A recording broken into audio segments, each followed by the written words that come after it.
Hey everyone, thanks for joining me. I'm back. This is April with the Dash Travel Collective, and I'm always excited to hear more from solo travelers. As you know, solo travel has become really popular. It's probably been around for years and years. I mean, years ago, you'd hear about college students heading off to Europe pre cell phone, take a year and explore. But I think solo travel really fascinates me because for myself, being a little bit more introverted, I tend to travel to be with people. So I'm fascinated by the idea of people who do need to solo travel on their own. So welcome to Moa. Hi, April. So I know we were talking a lot about your explorations of the entire world. I mean, countries that South America that seem for us people in the United States scary and frightening, Mexico, many of these countries that are on, that do have issues. I think every country, though, has issues of safety. I mean, there's cities in the United States where, no, it's not a good idea to walk down that street alone. I mean, it's just everywhere, and I think we have misconceptions sometimes about places to go. So I'm excited to have a conversation about solo travel. Let's go. So, what countries do you think are good starter countries for people that haven't done much solo travel? You mean now women solo or men in general Either, yeah, solo? just in Either. general. If they've never solo traveled, maybe some steps to get started. If I look worldwide, I mean, it of course always depends on the budget as well, right? So, Yes. do you afford to travel far? If not, what's around you? And as I am from Switzerland, I would say, of course, if it's the first trip that you go solo, go to Switzerland. We are pretty safe. Of course, like you said, stuff can happen anywhere because nowadays, we hear things from every country almost.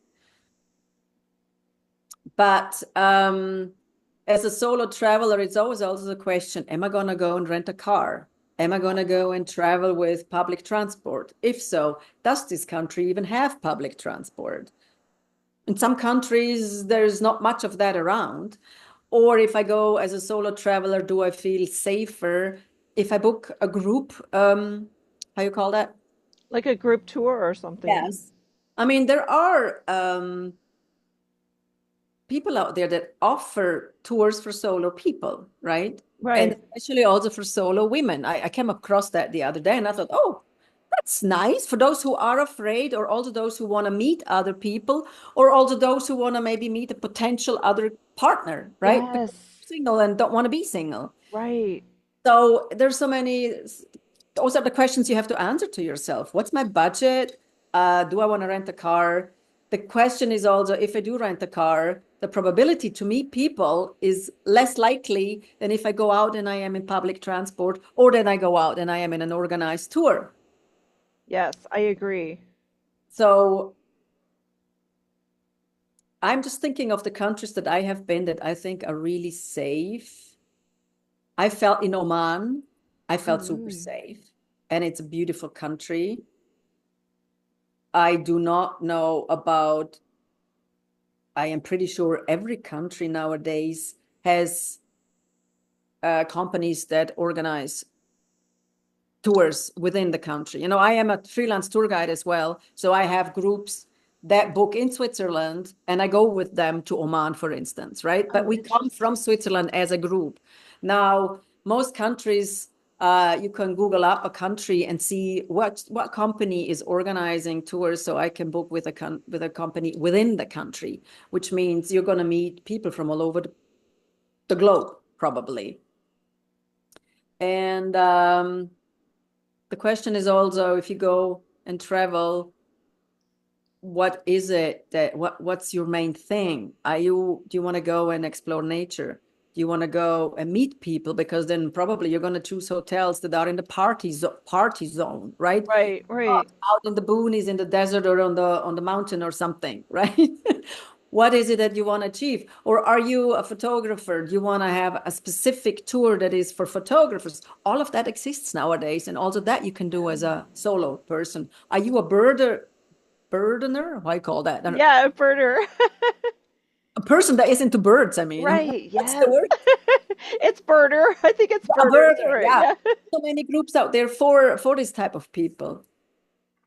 So I mean, like I am going to organize retreat, right? So that is also kind of possible way to travel as a solo person.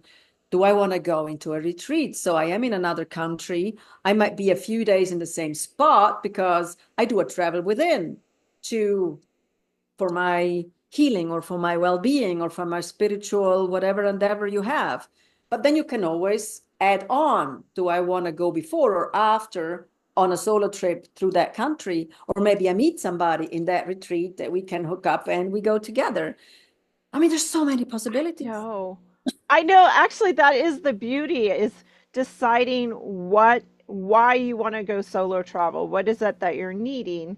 Like for me, like you mentioned, there are so many groups out there. So I can go and not know anybody, but maybe we share a common interest, whether it's photography or I've seen hiking groups or like you said, wellness escapes are Yeah. really booming right now, and you can go safely to many of these countries that you didn't think possible. Yeah. I know out of own experiences, I have organized my own tours. Like I took spiritual groups to Namibia because I mentioned before Oh, that I wow. love, or not before, in the last one we did, that I love the desert. And it's for me one of the perfect areas to do insight travels and spiritual work. With spiritual work, I mean, actually psychological work to go and um, heal wounds or maybe wounds that you don't even know that you have them. Go and first find them, that old traumas, go in and heal them. And I find the desert is just absolutely perfect for it. But organizing, even if you don't organize a group, organizing your own trip is super time consuming. Like Yes. right now, I'm working on a trip for my husband and I to Belize, Mexico and Belize, and I'm spending hours every day because we have a time frame. And so now what is it that we want to do in this time frame? Like I want to be everywhere. I want to see everything. He says, whoa, whoa, hang on, I need to relax a little bit in between, right? So Yes, yes, finding a thing that is good for us, and then the same time it's our wedding anniversary trip plus my birthday trip plus we just take Valentine's Day into it as well. So it's just like, oh, it shall be romantic, it shall be a getaway. He is a sailor, I need to go to all these ruins and feel my energy. yes, yes. I'm spending so many hours. What can we do in these days that is not going to be an overwhelm? Then are we going to drive ourselves? Now we hear a lot of horror stories from Mexico. Now, do we feel safe driving ourselves?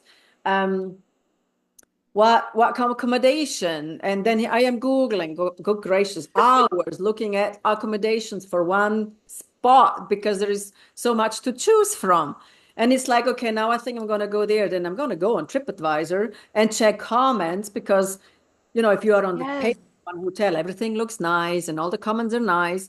Then you go on TripAdvisor and you go like, oh, yeah, that could be an issue. Now, maybe I'm not choosing this hotel after. So this is super, super time consuming. But at the end, you get rewarded with a unique trip that I hope it's going to be, I know it's going to be unique. And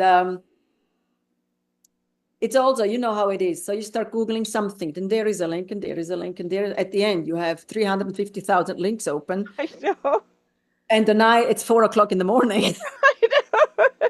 And I still I'm haven't booked anything. Come I'm on. glad I'm not the only one that does this. Oh my gosh. I love to plan, but it's also like you said there's this overwhelm because it's like double checking and triple checking and like reading through the reviews because, is the bed too squishy? Is the bathroom updated? All of these Is things. there hot water? Is there any water coming through the shower and stuff? But then going back to the solo traveler, that's also something you have to ponder about. Do I want to organize it myself? Then I know I better start months in advance because it's time consuming. Or do I go the shortcut and I book something organized? That can Right. happen with a rental car as well. There's so many companies out there saying, hey, that's the route you're going to drive. We even book Right. hotels for you. That's where you get your rental car. Or you go on an organized, because then you also have the information while driving. People are telling you information, which is, if you do it on your own, you got to read up, you got to book guides once you go. Like in our case now, there's so many ruins to choose from. It's just like, my goodness, did they ever leave ruins behind, these Mayas, right? Yeah, exactly. Everywhere. Now we cannot or don't want to. I mean, there is a point of, I've seen enough stones and ruins by now, right? But do I now take everywhere a guide that tells me, which costs me between 50 and 100 US, right? Or do I read myself? Like, what do we want to do? I mean, certain things, of course, you can play by ear, but like as we have a time frame that we got to be back in Tulum because our flight leaves then, we do want to, or I do want to know that everything goes smooth, because you don't want to miss the flight. That's No, right. certain things have to be booked and certain things can be played by ear. But a lot of people don't realize just how time consuming is this when you yeah, Do it yourself, right? When you're planning it planning everything. yourself, Yeah. right? Yeah. So if you're considering solo travel too, I always advise, if you're new to it, joining a group might be a great way to get your feet wet because someone else takes away all of that. And then add on a couple days where whatever city you're meeting up in, get there a couple days early and explore on your own or have that downtime for yourself to whatever it is that you're needing, whether it's just relaxing time and watching whatever you want on the TV or going for a spa treatment or a walk on the beach or whatever that might look like. And it also depends on your personality. Some people, they need their me time, and Yes. others, they are afraid to be alone, right? They're like, I can't function if I have to decide on my own, or I'm afraid to go there and there on my own. So if you know you are a fearful person, then you want to be in a group to Yes. start out till you Yes. feel like, oh, I'm confident now. Now I can handle this myself. Right. And if you are the go-getter, then go for it, right? Get out there, take the bull by the horns, Right. Exactly. go and meet people. Yes. And this is what you certainly do if you're alone when you're traveling. If you are a couple, then very often, I mean, you still meet people, but you're not so, I don't want to say needy, right? But you are in your Yes. cocoon, you are with your partner and you go out for meals together, you do this together. But if you are on your own, even going out for a meal, you might meet people, Right. right? Or even if you go on your own, just on a beach destination and you start booking excursions from there, each excursion you meet people. Right. And yeah, And that is the beauty. There's so much out there to meet people. And I think if you are alone, just even taking steps in your wherever you live now, like start trying, go to a restaurant by yourself. There's no reason why. Just walk into the nice restaurant and be confident. Go in there. I know for a lot of people that is a hurdle. I know for myself years ago that was a hurdle, but once I put it out there, it's so empowering to feel like, okay, I can do this now. Go for a weekend somewhere close. Pick a spot that's not far away and try it. Because you also need to know if you prefer being with people or if you want to do a longer term solo exploration. and it might also be a mix, right? Yeah, you feel like, okay, now I need people, and now I just need a walk on the beach on my own, or a day where I can just ponder and be in the clouds. What I noticed when I was in Costa Rica, I remember I went out one night and there was no taxi around to drive me home. And I knew I had to walk through this neighborhood. Yeah. But back at the time, I was pretty active in martial arts. So this gave me such a confidence. I walked to this neighborhood where I know was shady, and I'm like, whoa, whoever has the nerve to get too close to me, I know how to punch. I know how to self-defend, right? And that gave me an aura of Right. safety that I walked through there. I'm like, I didn't even see anybody. Wherever they were hiding. Yeah, exactly. So I'm like, I felt like Hercules in the female form. So I'm like, but if you are scared, and this is the energy that goes out of your system. Oh my God, I'm scared. Oh my God. Ah. So that actually attracts Yes. it to happen. So also look into your, how do you feel? Are you self-confident? If not, don't work on it. Yes. Be self-confident before you go on your first trip, right? Right. First of all, if you're out and about to meet a potential partner, you rather find one when you are self-confident. Yes, exactly. And if it happens that you are somewhere where it doesn't feel so safe, you still feel safe within you because of your self-confidence. I agree. And I think that you just tapped into something too. Listen to your gut. I think as kids, we're so in tune to our gut. I mean, I can think back as a child many times when, you'd go out in the neighborhood, you'd play, and if something didn't feel right, like, it feels like a storm is coming, or, I don't think I want to go that way across the schoolyard. It just doesn't feel right. I'm going to take the longer way. Listen to those instincts. Those instincts are there to help us, protect us. But as adults, we are often talked out of that. And I think we need to tap back in. And you mentioned confidence. When you walk into a room and you've got your favorite outfit on and you feel in control, people respond to that in a positive way.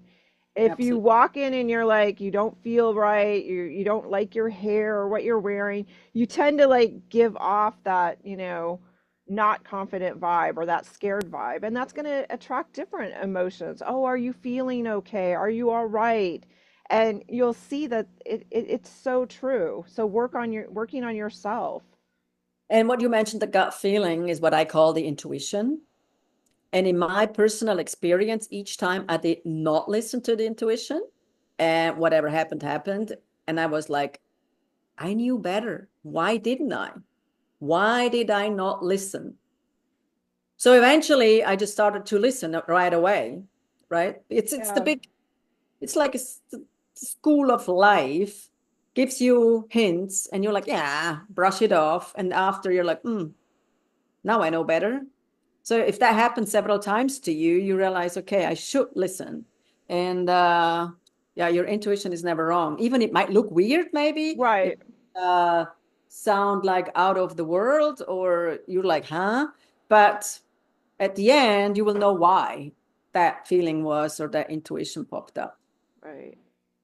So I love that you might be offering trips. That's fabulous. And so when you put those up, tell everyone what your website is. So if they want to learn more about these, Tamoa, and how they can get in touch with you and, learn more about what you do and, connect with your healing gifts and your confidence boosters. I think all of that is super important in today's Oh world. yeah, I mean, I do work with people that say, "Hey, my self-confidence, I don't know what it is hiding, but it's not here." So there are always, when I tap into, there's always things to find that want to be looked at and released and transformed. So the self-confidence is not something that you can go and push a button and say, well, now I am self-confident. Or you put on, you do your nails and your lashes, that is so much fake out there nowadays, and say, now I'm self-confident. Well, maybe for a little while it helps, but you realize it's not the real cause why you don't have self-confidence. But yeah, my website is soulcompact.com, which is soul, like soul, and compact.com. Um, I don't remember how I call it. There is a retreat something. I think yeah, it says retreats or Is it? Okay. something like that too. Yeah, it's up there it's on the right side, I Yeah. remember. Wonderful. You know more than I do. I haven't been on my website in a while. So, but if you feel like you want to go on a destination, whoever is listening to this, and get in touch. I can always organize something. And then, or if you are someone who says, "Hey, I got 5 friends, or I don't know, a Yes. whole family, or my a club or something," we want to have a team work wherever. Get in touch. I can always tailor it to your needs, and I've been everywhere. So practically, I if you have a know. question about any country, I probably can even give you some insights. So the retreats that I'm offering, of course, are first of all seeing the country, and I am thinking of having a retreat, but also doing a round trip, right? So you see the country, but we have a downtime for us for a few days to really dive in deep and release and resolve and transform certain issues that that we have been having in our backpack since God knows when, and very often we have that stuff, and yeah, we don't even realize because we have been us for so long that we don't realize, oh, that thing, if that's transformed, so many other things will be different in a positive way. So yeah, I'm looking very much forward to those retreats. Yeah, it might be here within Canada, but also I have Philippines popping up constantly, so probably I'm looking into the Philippines Oh, wow. island life and enjoying those islands. So yeah, we'll see how where the way goes. Oh, wonderful. Thank you so much. So check out Tamoa's website, soulcompact.com. I'll put that in the show notes. And we're going Or to my have, yeah, or my your website. Yeah. And we're going to have Facebook. to, or Yeah, Facebook too, Tamoah Burton. yeah, exactly. And it's Tamoah Burton, Burton. Exactly. And that's the beauty of having a unique name. There's only probably you out there. So Probably you'll find me on Google. thank you so much for coming and listening, everyone. And get out there and explore and see the world. If you have questions, reach out to myself or Tamoah. She's got really a wealth of knowledge as far as solo travel. And before we got on this call, she shared so many places she's been. So thank you so much. Thank you, April.